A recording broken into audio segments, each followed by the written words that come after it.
I often wonder about something tarot. When a hangman chooses to hang upside down, what is actually happening during that time? Sometimes both yes and no are acceptable. What is much harder to live with? This may be. Many years ago, I heard a story about a rabbit who loved the moon.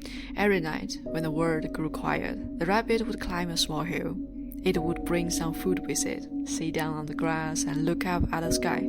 There was nothing special about those evenings, just a rabbit, a hill, and the moon. The rabbit would eat slowly, gaze at the moon, and feel a kind of happiness. It loved the moon so much that whenever it had time, it would return to that hill just to sit again. And somehow this quiet little ritual caught by the attention of the heaven. The gods looked down and said, if the rabbit loved the moon so much, why not give the moon to it? So they did. And from that day on, the moon belongs to it. But strangely, the rabbit was never happy again. Before the rabbit simply enjoying looking at the moon, but after the moon became its moon, something inside the rabbit quietly changed. It began to wonder, what if the moon could be taken one day? What if someone else loved the moon more than it did? What if there were nights when it was too busy to come to the hill? Would the moon still belong to it? Little by little, the rabbit's quiet joy turns into something else. Suspicion, jealousy, fear. And the strange thing was, nothing about the moon had changed. The only thing that had changed was that the moon had become its moon. And from that moment on, the rabbit could never return to that simple happiness it once had, when it just sat on the hill looking at the moon. This story has stayed with me for many years. Whenever I find myself in a similar situation or facing a similar kind of worry, I think about the rabbit again. And I keep asking the same question, why did the rabbit stop being happy the moment the moon became its moon? Of course, there are many layers to this story and many possible explanations. You could look at it as a story about power dynamics, about ownership and possession, or about attachment styles, how people build trust and a sense of security in relationships. But there is one aspect of story that has always stayed with me. The moment we form a connection with someone or something we care about, and the connection also brings countless possibilities into our lives. Some of them are beautiful, some of them are frightening, and most of them are far beyond our control. In that moment, uncertainty quietly enters the structure of the connection. Sometimes the real pain is not losing something. The real pain is the anxiety about all the possible future we cannot control. Have you ever noticed this? Sometimes both yes and no are acceptable. What is much harder to live with is maybe an endless chain of what-ifs. You see this everywhere. When you apply for something important, if the answer is no, at least you know. You can move on. But when the answer is maybe, you keep checking your email. You keep wondering and the uncertainty stays with you. Or in relationships, sometimes knowing that something has ended is painful, but clear. What's harder is when you don't know. Are we still okay? Is this something changing? Is this ending or is this not? And your mind keeps searching for answers that aren't there yet. Often it's not the event itself that hurt the most. It's the waiting, the space where nothing is certain. In moments like this, we often find ourselves trying to grasp the future. We take the small clues in front of us and trying to piece them together, hoping to predict what might happen next. From a neuroscience perspective, one so I have read, this is actually a very natural way for the brain to work. Our brain is constantly making predictions. It tries to guess what will happen next, and then use reality to correct those guesses. When things unfold the way we expect, we tend to feel relatively stable. But when the future becomes unpredictable, the brain starts to feel uneasy. From an evolutionary point of view, if something cannot be predicted, it might be a threat. And so we start running simulations of the future in our minds, again and again, long before anything has actually happened. We may have already experienced the pain many times in our imagination. Later, when I started exploring tarot and astrology, I found a symbol that helped me understand this in a different way. In tarot, there is a card called the Hangman, often associated with the energy of Neptune. Thinking about this card gradually gave me another way to understand this kind of anxiety, and perhaps another way to face the pain that comes with it. To explain this, we need to start with the Fool's Journey. So in tarot, the major arcana is often described as the fool's spiritual journey. The hangman appears right after the card of justice. Justice represents order, logic, and causality. In the world of justice, actions lead to results. Things make sense. If you do the right thing, you expect the right outcome. Justice belongs to the world of contracts, choices, promises, and responsibilities. It assumes that life follows a certain logic. But not everything in life can stay on the scale of justice. Situation can change, emotions move, relationships evolve. So sometimes when you did everything right, things still fall apart. At that moment, the scale stopped working. Words like fair, reasonable, or right and wrong no longer explain what happened.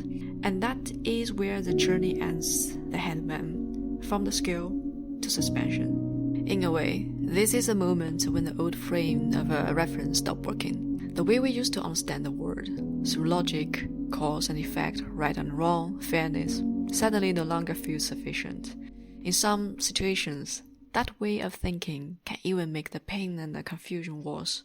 Moving from the scale to suspension is really a shift in perspective.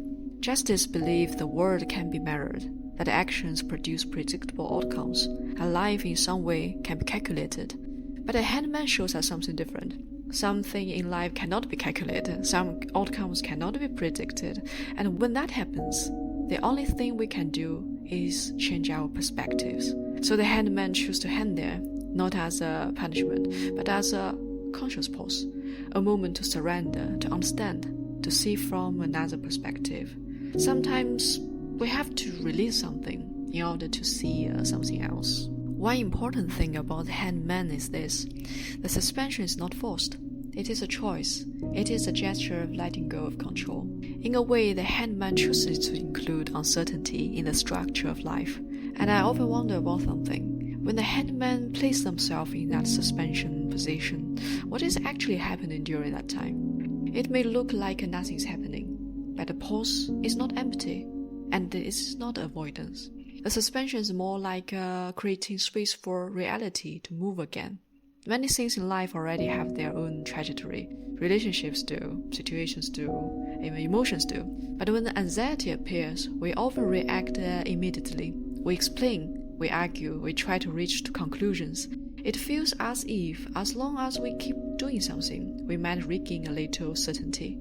But sometimes these actions do the opposite. We cover up what is actually unfolding. So the pose of the hangman moves these extra movements. And when that happens, reality slowly begins to reveal itself.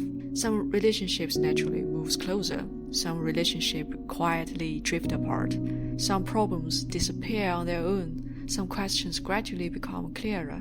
When things are just starting to unfold, we often cannot see them clearly. But when we pause, when we allow things to remain suspended for a while, we may begin to notice things we previously missed, like new information, a different understanding, or simply a change in our own emotional intensity. We also begin to see other people's real action instead of stories we were creating in our mind. And something inside of a hangman begins to change as well. The impulse to explain gives way to the ability to observe. And when the hangman truly pauses, two possibilities often appear. The first is this: many of the fears we carried was only imagined. The second is, some things had already ended, we just had not admitted it yet. It might be a relationship, an identity, a phase of life, a belief, an old pattern. Both discoveries lead to the same thing: clarity.